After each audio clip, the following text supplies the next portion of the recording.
Hello students, welcome to Learning Point. This is your Tanmay sir. So today we will be starting another topic, that is transformer. So I have written here, you can see that transformer is a device which is used to transfer power from one circuit to the another without any change in the frequency. It means transformer is a static device. Why it is called static device? Because there is no rotating part in a transformer. This is why this is known as static device. And mainly transformer is used to transfer power from one circuit to another circuit. Actually all we have seen transformers where in roadsides, in substations, in power stations, in our local areas we have seen transformers. Transformers have different sizes and different ratings. So now actually what is the funda of transformer? Actually why transformer is used? So the answer is, we'll discuss this answer why we use transformer. We'll use this diagram. So this is the basic construction of a transformer. Here you can see so many things I have pointed. So I'll go through this point later on, but I'll at first answer you why we use transformer. Actually, suppose I have 220 volt in my hand. In my hand means in my arrangement 220 volt. But for a particular operation I need 300 volt. It means my voltage is not sufficient, right? So in this case, to convert from 220 volt to 300 volt transformer is used. It means my 220 volt can be utilized, can be given in a transformer, and the transformer will produce 300 volt according to my requirement. This may be one reason. Another reason may be, suppose I have 500 volt and I need only 100 volt. So if I give 500 volt to my 100 volt device, then it will be destroyed, it will be burnt. So it is very important to transform 500 volt into 100 volt so that I can use my according to my requirement. So this is the main purpose of using transformer. Now coming to the point how transformer actually works. So here you can see, let me point.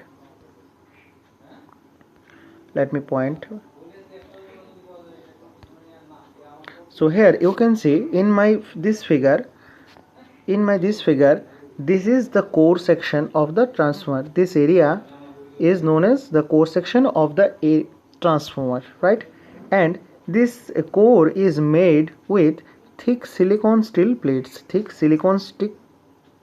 Steel plates are joined together, overlapped one by one, so that to make this whole core, right?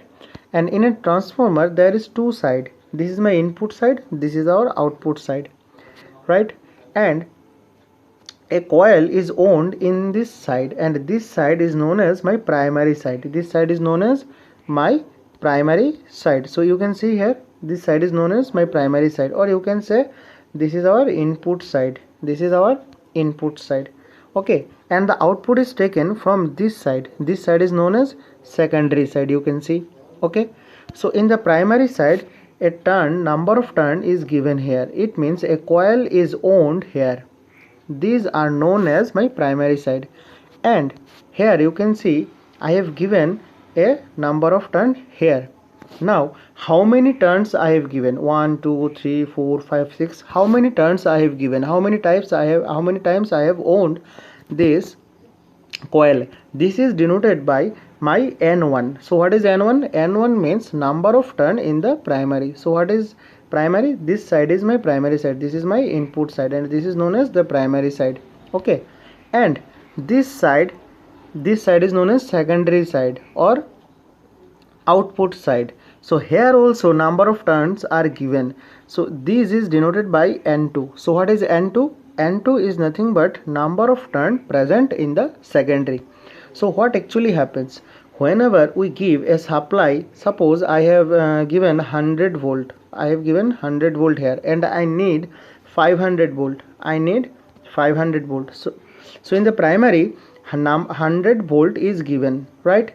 And number of turn here, it is 100. It is 100.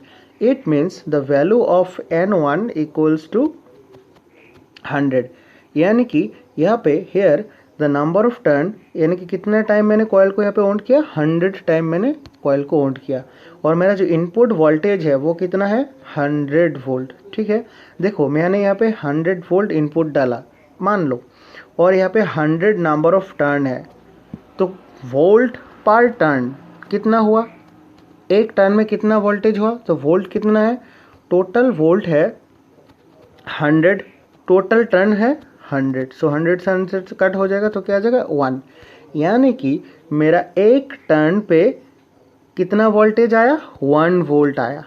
ठीक है, हाँ। अभी मान लो तुम्हें secondary पे कितना चाहिए, secondary पे तुम्हें 500 चाहिए, कितना वोल्टेज चाहिए यहाँ पे, तुम्हें यहाँ पे 500 वोल्टेज चाहिए, और तुमने क्या देखा कि एक बार अगर मैं इसको टर्न करता हूँ तो कितना वोल्टेज मिलता है, 1 वोल्ट मिलता है, और तुम्हें चाहिए कितना वोल्ट, 500 वोल्ट तुम्हें चाहिए, तो तुम कितना बार यहाँ पे ऑन करोगे, कितना बार यहाँ पे ऐसे ऑन करोगे, 500 टाइम्स ऑन करोगे। समझ में आया, एक बहुत आसान एग्जांपल दिया। तो जैसे ही तुम यहाँ पे 100 वोल्ट दोगे, और यहाँ पे मान लो अगर नंबर ऑफ टर्न 100 हुआ, और तुम अगर यहाँ पे 500 नंबर ऑफ टर्न दोगे तो तुम्हें कितना वोल्ट मिलेगा, 500 वोल्ट मिलेगा। ठीक है, और दूसरा भी हो सकता है, क्या हो सकता है, मान लो क्या बोलो मैं, मान लो यहाँ पे तुमने क्या डाला, तुमने यहाँ पे डाला 100 वोल्ट डाला, ठीक है, टर्न 100 ही है, तुम्हें चाहिए 50 वोल्ट। ठीक है, तो 50 वोल्ट तुम्हें आउटपुट पे चाहिए, तो 50 वोल्ट, तो तुमने क्या देखा था, एक टर्न मतलब 1 वोल्ट, तो 50 वोल्ट के लिए कितना यहाँ पे टर्न करोगे, 50 टर्न करोगे।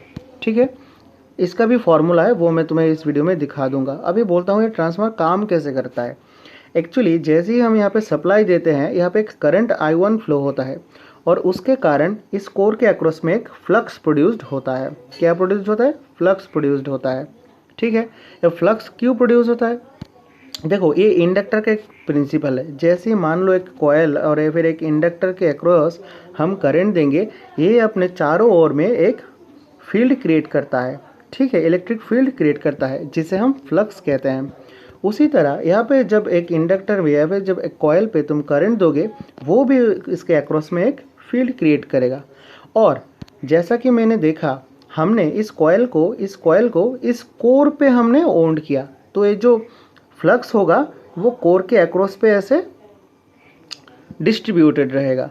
ठीक है, और जैसा कि तुम लोग देख पा रहे होगे, इस कोर के सेकेंडरी पे तुमने दूसरा कॉयल डाला है, तो क्या करेगा, ये दूसरा जो कॉयल है वो यहाँ से फ्लक्स कलेक्ट करेगा, और कलेक्ट करने के बाद इसके अंदर में एक करंट प्रोड्यूस हो जाएगा, एक EMF प्रोड्यूस्ड हो जाएगा। जैसे ही EMF प्रोड्यूस्ड हो जाता है, एक करंट प्रोड्यूस्ड हो जाएगा, और ये करंट ये सेकेंडरी साइड में जो लोड लगा होगा, जैसे कि तुम्हारा कोई डिवाइस अगर है तो वो यूज़ करेगा।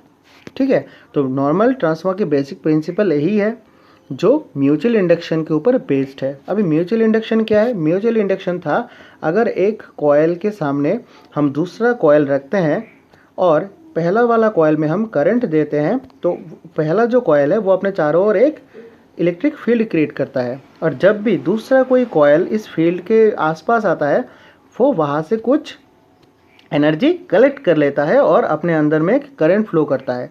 इसी चीज़ को हम कहते हैं म्यूचुअल इंडक्शन, यानी कि एक कॉयल से दूसरे कॉयल में पावर इंड्यूस्ड हुआ और दोनों एक साथ म्यूचुअली हुए।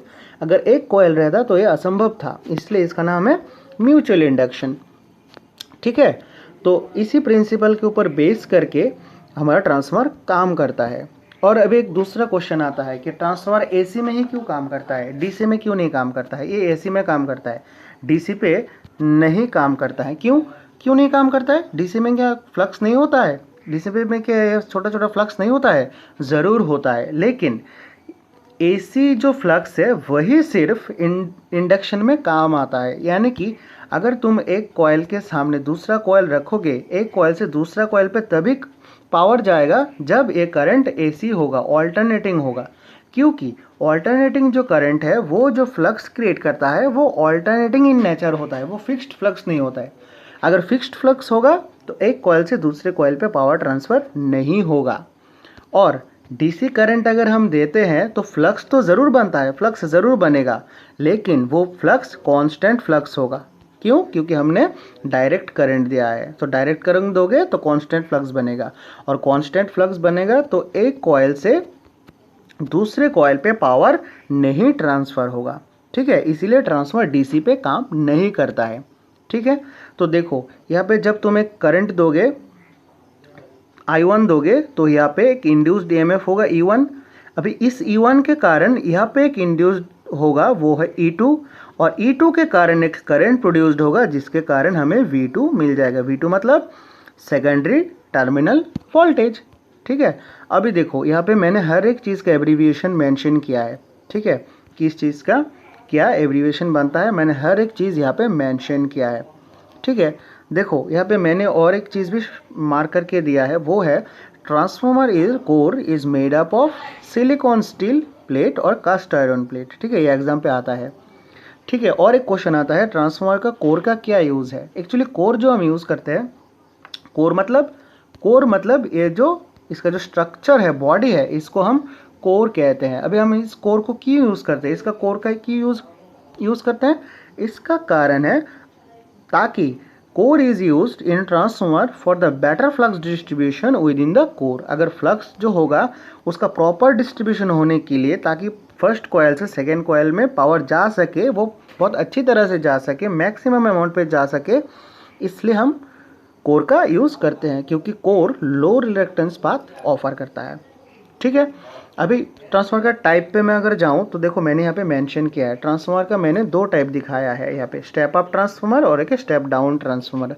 अभी स्टेप अप कौन सा है, मान लो तुम्हारे पास 100 वोल्ट है लेकिन तुम्हें चाहिए 500, तो तुम जो ट्रांसफार्मर यूज़ करके इसको 500 वोल्ट बना दोगे वो है स्टेप अप। और स्टेप डाउन कौन सा, मान लो तुम्हारे पास 500 वोल्ट है लेकिन तुम्हें चाहिए 100 वोल्ट, तो तब जो ट्रांसफार्मर यूज़ करोगे उसको कहते हैं स्टेप डाउन ट्रांसफार्मर।